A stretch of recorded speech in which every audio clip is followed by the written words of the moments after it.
जब भारत में आजादी की लड़ाई तेज हो रही थी, उस वक्त एक और लड़ाई जमीन पर लड़ी जा रही थी।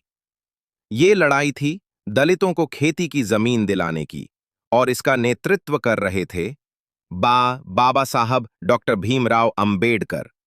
उस समय गांवों में दलितों के लिए खेती करना तो दूर, जमीन पर पैर रखना भी पाप समझा जाता था।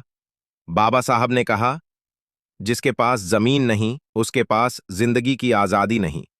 वो सिर्फ कानून बनाने में नहीं, सीधा खेतों और गांवों में जाकर दलितों को संगठित करने लगे। उन्होंने महाराष्ट्र में इंडिपेंडेंट लेबर पार्टी बनाई, पहली ऐसी राजनीतिक पार्टी जो मजदूरों और किसानों की जमीन और अधिकार के लिए बनी थी। एक बार सतारा जिले में एक दलित परिवार को जबरन जमीन से हटा दिया गया। बाबा साहब वहां खुद पहुंचे। न कोई मीडिया, न कोई कैमरा, लेकिन उनके हाथ में वो दस्तावेज थे जिसमें लिखा था कि दलित भी इस जमीन के बराबर मालिक हैं। उन्होंने सिर्फ भाषण नहीं दिया, उन्होंने उस परिवार को उसी जमीन पर फिर से बसाया।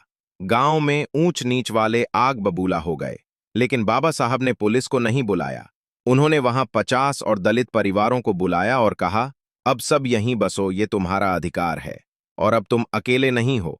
ये कोई अखबार की हेडलाइन नहीं बनी थी, ये कोई किताबों में नहीं छपा था, लेकिन यही वो छोटी छोटी लड़ाइयां थीं जिसने बाबा साहब को सिर्फ संविधान निर्माता नहीं, धरती का रक्षक बना दिया। आज लोग सिर्फ संविधान की बात करते हैं, लेकिन बहुत कम लोग जानते हैं कि बाबा साहब ने जमीन से लेकर जमीर तक की लड़ाई लड़ी थी। उन्होंने सिर्फ वोट का अधिकार नहीं दिलाया, उन्होंने इंसान को खड़े होने की जमीन दी।